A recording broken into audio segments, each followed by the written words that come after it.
अरे हद हो गई। क्या जिंदगी भर अब सास ससुर की सेवा ही करते रहेंगे हम लोग? अब तक माँ जी स्वस्थ थी तो सब कुछ ठीक चल रहा था। अब माँ जी ने बिस्तर पकड़ लिया है, उनकी सेवा भी हमें करनी पड़ती है। अब बेटे तीन है तो माँ बाबूजी का बोझ भी तीनों पर बराबर पड़ना चाहिए। जब हर चीज का बंटवारा ही कर रहे हैं तो माँ बाबूजी के रहने का बंटवारा भी लगे हाथ कर ही लेते हैं। बड़ी बहू मनीषा बोली तो मंझली बहू संगीता ने भी उसका साथ दिया। हाँ भाभी, बिल्कुल सही कह रही है आप। माँ बाबूजी का बंटवारा 3-3 महीने के लिए कर लेते हैं। पहले के 3 महीने आप उन्हें रख लेना, शुरुआत आपसे करेंगे। इतनी बात सुनकर बड़ी बहू भड़क उठी और बोली, शुरुआत मुझसे क्यों? तुम भी तो पहले उन्हें रख सकती हो ना। तभी बड़ा बेटा धीरज बोला, अरे अब इसमें झगड़ा करने वाली कौन सी बात हो गई? मेरी अमित से भी बात हो गई है, वह भी कल यहाँ पहुँच जाएगा। जो तय करना है हम सब कल ही तय कर लेंगे। बल्कि मैं तो कहता हूँ कि माँ जी और बाबूजी के नाम की पर्ची निकाल लेते हैं। जिनके हिस्से में उनका नाम आएगा वही उन्हें पहले 3 महीने रखेगा। घर के बरामदे में टहल रहे कैलाश नाथ जी अपने बेटे बहुओं की सारी बातें सुन रहे थे। अपने कमरे में आकर अपनी पत्नी रीमा से बोले, देख रही हो रीमा, यह वही बेटे हैं जो कभी बचपन में इस बात की पर्ची डालते थे कि माँ के साथ कौन सोएगा। अब हमारे वही बेटे हम लोगों के नाम की पर्ची निकालेंगे कि जिसके हिस्से में हमारा नाम आएगा वह हम लोगों को पहले रखेगा, क्योंकि कोई भी हमें रखना ही नहीं चाहता। अब क्या यही दिन देखना बाकी रह गया था इस उम्र में? वैसे भी इन दोनों बेटों और बहुओं के झगड़े तो इतने दिनों से देख ही रहे थे। अब तक तो केवल संपत्ति और जायदाद का बंटवारा करने की बात चल रही थी, लेकिन उन सब से भी इनका मन नहीं भरा। तो अब अपने माँ बाप का भी बंटवारा करने पर उतारू हो गए हैं। यह बेटे, क्या इसी दिन के लिए हमने इन बेटे को पाल पोस कर पढ़ा लिखा कर अपने पैरों पर खड़ा किया था कि शादी के बाद यह बेटे अपनी पत्नियों की हाँ में हाँ मिलाकर हमारा जीना ही दुश्वार कर दे? अपने पति कैलाश नाथ जी की बात सुनकर रीमा जी बोली, अजी चिंता तो मुझे भी बहुत हो रही है, लेकिन जब अपनी औलाद ही खोटे दिल की हो तो क्या भी किया जा सकता है। अब आप सब्र रखिए, भगवान सब ठीक करेगा। बेवजह चिंता मत कीजिए, मैं तो पहले ही बीमार पड़ी हूँ। अगर आपको कुछ हो गया तो आपका ख्याल कौन रखेगा? व्हीलचेयर पर बैठी हुई रीमा जी लड़खड़ाती आवाज में बोली, रीमा, लेकिन मुझे अब यह सब बर्दाश्त नहीं हो रहा। अब हमारे बच्चे हमारे भाग्य का फैसला पर्ची बनाकर करेंगे। पता नहीं भगवान ने हमारे भाग्य में और क्या क्या देखना लिखा है। इतना कहकर वे उदास मन से बिस्तर पर जाकर सो गए। उधर हालात से मजबूर रीमा जी भी अपने आंसुओं को छुपाती हुई अपने पुराने दिनों की यादों में खो गई। बधाई हो रीमा, तीसरी बार भी तुम्हारा बेटा हुआ है। अब तो तुम्हारे घर में धन दौलत की कोई कमी नहीं होगी। जिसके 3-3 बेटे हो उसकी तो ऐसी ऐस होगी। तीनों बेटे इसी बात के लिए लड़ेंगे कि अम्मा बाबूजी को मैं रखूंगा, मैं रखूंगा। तीसरा बेटा पैदा होने पर उनकी ननद ने कहा था, रीमा जी और कैलाश नाथ जी के 3 बेटे और बहुएं हैं। उनके 2 बेटे धीरज और सुबोध और उनकी बड़ी बहू मनीषा और मंजली बहू संगीता संयुक्त परिवार का ही हिस्सा है। ये दोनों बेटे अपने पिताजी का कारोबार संभालते हैं, जबकि तीसरा बेटा अमित गुड़गांव में नौकरी करता है, जिसकी सौम्या नाम की लड़की से 6 महीने पहले ही शादी हुई है। कैलाश बाबू की बड़ी बहू और मंजली बहू की आपस में बिल्कुल नहीं बनती थी। बड़ी बहू मनीषा जो भी काम करती हो मंजली बहू संगीता को बिल्कुल अच्छा नहीं लगता था, और संगीता कुछ भी कहती तो मनीषा हमेशा उसकी बात को काट देती थी। बहुत बार दोनों बहुएं रसोई में ही कुत्ते बिल्ली की तरह झगड़ने लगती और पूरे घर को सिर पर उठा लेती। इस बात का खामियाजा रीमा जी और कैलाश नाथ जी को भुगतना पड़ता, क्योंकि मनीषा और संगीता दोनों में से कोई भी अपने वृद्ध सास ससुर को चाय नाश्ता या खाना देने तक पे भी राजी नहीं होती। कितनी बार तो दोनों बहुएं पूरा पूरा दिन रसोई में कदम नहीं रखती थी और बाहर से खाना मंगवाकर खा लेती थी। अपने अपने पति को भी उन्होंने कहा हुआ था कि दोपहर को बाहर से ही खाना खा लेना, और बच्चों को भी स्कूल कैंटीन से खाने के लिए पैसे दे देती थी। देवरानी जेठानी को एक दूसरे का मुंह न देखना पड़े, इस कारण परिवार के सभी सदस्यों को घर का खाना नहीं मिल पाता था। बाकी सब लोग तो बाहर का खाना आराम से खा लेते, लेकिन रीमा जी और कैलाश नाथ जी को घर का खाना पचता था। लेकिन किसी को भी इस बात की रत्ती भर भी फिक्र नहीं थी। रीमा जी खुद ही सधेड़ उम्र में रसोई में जाती और अपने और कैलाश नाथ जी के लिए कुछ हल्का फुल्का खाना जैसे दलिया या खिचड़ी बनाकर ले आती। उस पर भी दोनों बहुएं चिल्लाने लगती, माँ जी खाना बनाने के बाद रसोई कितनी गंदी छोड़ देती है आप, अब यह सब कौन साफ करेगा। रीमा जी की उम्र हो गई थी और ऊपर से शरीर को भी बीमारियों ने घेर लिया था। डॉक्टर ने आराम करने की सलाह दी थी, लेकिन जब दोनों बहुएं हैं सास ससुर को खाना देने से पल्ला झाड़ गई तो उन्हें ही अपनी जिम्मेदारी खुद उठानी पड़ती थी। रीमा जी और कैलाश नाथ जी का परिवार उनके पुश्तैनी मकान में ही रहता था। कैलाश नाथ जी अपनी पत्नी रीमा के साथ ग्राउंड फ्लोर पर रहते थे, जबकि दोनों बेटे और बहुएं ऊपर की मंजिल पर बने अपने अपने कमरों में रहते थे। वैसे तो यह मकान इतना बड़ा था कि दोनों बहुओं को ऊपर के कमरों में रहने की जरूरत भी नहीं थी। मकान के निचले हिस्से वाले कमरे भी खाली पड़े थे, लेकिन कोई भी बहू नीचे रहने को तैयार नहीं हुई, क्योंकि सास ससुर का कमरा नीचे था और उनसे मिलने के लिए कोई ना कोई रिश्तेदार कभी कभार आ जाता था। ऊपर रहते हुए उन्होंने मेहमानों को चाय नाश्ता भी नहीं करवाना पड़ता था। वे जानती थी कि जो भी नीचे के कमरे में रहेगा उसकी आज़ादी खत्म हो जाएगी, और कोई भी अपनी आज़ादी को खोना नहीं चाहती थी। दोनों बहुओं को बाहर घूमने और बाहर खाना पसंद था, इसलिए अक्सर घर में खाना नहीं बनता था। यह बात कैलाश बाबू को अंदर ही अंदर कचोटती रहती थी कि पत्नी के बीमार होने पर भी उसे ही घर का काम और रसोई का काम करना पड़ता है। इसलिए बहू की हरकतों से तंग आकर एक दिन कैलाश नाथ जी अपने दोनों बेटों को बुलाकर बोले, धीरज और सुबोध, तुम जानते हो कि तुम्हारी माँ की तबीयत ठीक नहीं रहती और तुम्हारी पत्नियां अक्सर बाहर चली जाती है ताकि उन्हें रसोई में खाना ना बनाना पड़े और घर का काम ना करना पड़े। लेकिन यह बात बिल्कुल भी सही नहीं है। अगर दोनों बहुओं की आपस में नहीं बनती तो वह घर का काम बांट ले। सुबह की रसोई संगीता संभाल लिया करेगी और शाम की रसोई मनीषा। लेकिन यूं रसोई के काम से बचते रहना कहाँ की अक्लमंदी है। पिता की बात सुनकर दोनों बेटों ने अपनी अपनी पत्नी को समझाने की कोशिश की। पहले तो दोनों यह बात समझने को तैयार ही नहीं थी, लेकिन 2-3 दिन के पश्चात जब दोनों बेटों की बाहर खाना खाने से एक साथ तबीयत खराब हुई तो दोनों बहुओं ने घर के काम बांट लिए। संगीता सुबह का खाना बनाती और मनीषा रात का, ताकि दोनों को रसोई में एक दूसरे का मुंह ना देखना पड़े। सुबह और शाम दोनों वक्त का खाना अब उन्हें समय पर मिलने लगा था, लेकिन प्यार और सम्मान के साथ नहीं। दोनों बहुएं सास ससुर से बात करना भी पसंद नहीं करती थी। एक दिन रीमा जी ने अपनी छोटी बहू संगीता को केवल इतना ही कहा कि बहू आज खाने में नमक बहुत ज़्यादा है, मुझे बीपी की शिकायत है तो नमक थोड़ा कम ही डाला करो। रीमा जी के इतना कहते ही संगीता ने बवाल मचा दिया और बोली, माँ जी आप एक काम क्यों नहीं करती, आप दोनों समय का खाना अपनी लाडली बहू के पास क्यों नहीं बनवा लेती, वह तो मुझसे भी अच्छा खाना बनाती होगी ना, इसलिए तो मेरे खाने में नुक्स निकाल रही है आप। एक तो इस बुढ़ापे में इनकी सेवा खिदमत करो, ऊपर से इनकी 4 बातें भी सुनो। जरा रसोई में आकर देखिए तो सही कितनी गर्मी है, एक तो इतनी गर्मी में खाना बना रही हूँ, ऊपर से नखरे दिखा रही है। अगर यूं ही मेरे बने खाने पर नाक मुँह चढ़ाना है तो मुझसे नहीं होगा। यह खाने का बनाने का काम किसी अपनी लाडली बहू से ही बनवा लो। उधर जब बड़ी बहू मनीषा को यह बात पता चली कि संगीता ने मासी से ऐसी बात कही और कहीं सास ससुर के दोनों वक्त का खाना उसे ना खिलाना पड़ जाए, यह सोचकर वह बोली, माँ जी मिले जो खा लीजिए, क्यों बेवजह बेमतलब की टोका टाकी करती है।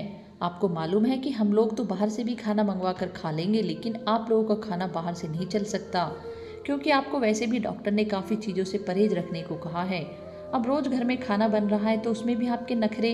उसी दिन कैलाश नाथ जी और रीमा जी समझ चुके थे कि अब उनके बेटे और बहुओं के लिए वह एक बोझ से ज़्यादा और कुछ भी नहीं है। रीमा जी जो पहले से बीमार चल रही थी, आए दिन होने वाले दुर्व्यवहार को सहन नहीं कर पाई। एक दिन अचानक उनका ब्लड प्रेशर इतना बढ़ गया कि उनका शरीर लकवाग्रस्त हो गया।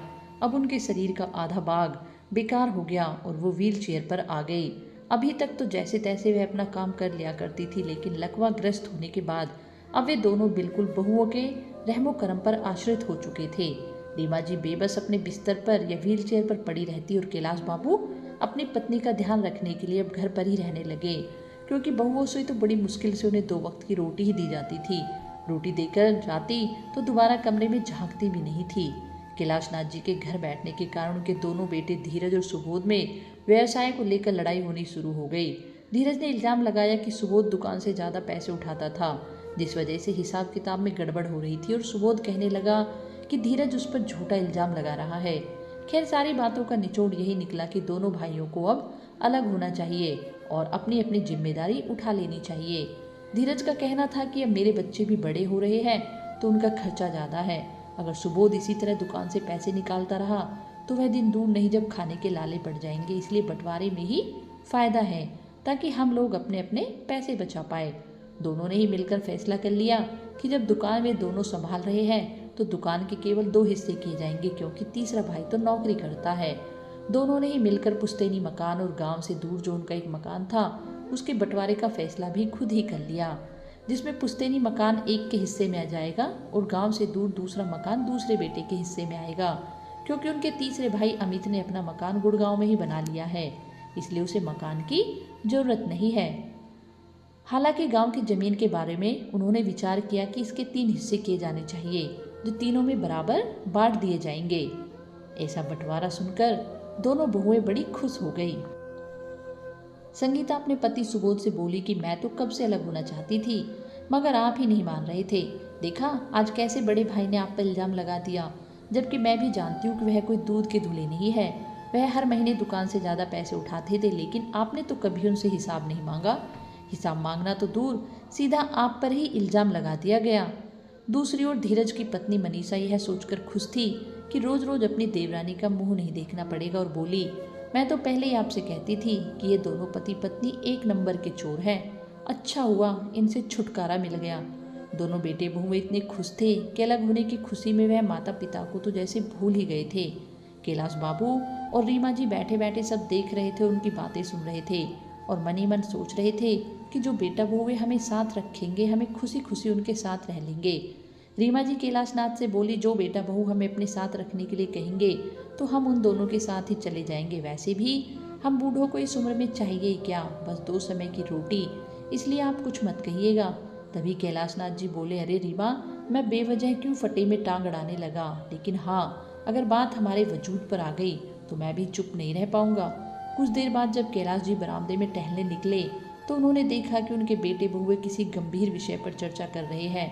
वे सोचने लगे, आज तक जिन बेटे बहुओं में 36 का आंकड़ा था, आज हर चीज का बंटवारा और फैसला करने के बाद कैसे चारों साथ में बैठकर आगे की प्लानिंग कर रहे हैं। तभी उनके कानों में बड़ी बहू मनीषा के स्वर गूंजे, कल देवर जी के आने के बाद माँ जी और पिताजी के नाम की भी पर्ची निकाल लेंगे। जिनके हिस्से में उनकी पर्ची आएगी वे दोनों उसी के साथ पहले 3 महीने रहेंगे। तभी संगीता बोली, भाभी आप फिक्र मत कीजिए, जब सभी चीज़ों का बराबर बंटवारा किया है तो माँ बाबूजी के रहने का बंटवारा भी बराबर ही करेंगे, किसी एक के माथे नहीं मट देंगे इनको। दोनों बेटों ने भी अपनी पत्नियों की इस बात में सहमति जताई। अपने और अपनी पत्नी के बारे में ये बातें सुनकर आज कैलाशनाथ जी अंदर तक टूट चुके थे। उनकी तो मानो शरीर में से जान ही निकल गई थी। उसे रात तो वह जैसे तैसे सो गए, लेकिन अगले दिन सुबह उठे तो गंभीर सोच में बैठे थे कि आज उनके रहने का भी बंटवारा हो जाएगा। यह सोच सोचकर उनका दिल बैठा जा रहा था। उसी समय उनका सबसे छोटा बेटा अमित भी अपनी पत्नी के साथ घर पहुंच गया और सीधा अपने माँ बाबूजी से मिलने के लिए उनके कमरे में आया और अपनी माँ को ऐसी हालत में देखकर परेशान हो गया और अपने पिता से कहने लगा, बाबूजी 1 सप्ताह हो गया माँ को बीमार हुए, लेकिन आपने मुझे फ़ोन करके भी नहीं बताया। यह तो कल बड़े भैया का फ़ोन आया था, तब मुझे माँ की हालत के बारे में मालूम पड़ा। कैलाशनाथ जी बोले, बेटा मुझे मालूम था कि तू नौकरी में बहुत व्यस्त रहता है, इसलिए तुझे परेशान करना मैंने उचित नहीं समझा। सुबह के 10 बज चुके थे, लेकिन अभी तक किसी ने नाश्ता नहीं किया। यह जानकर अमित की पत्नी सौम्या रसोई में सबके लिए नाश्ता बनाने चली गई और थोड़ी देर में माँ बाबूजी के लिए गर्मा गर्म नाश्ता बनाकर लाई और रीमा जी को अपने हाथ से खिलाने लगी।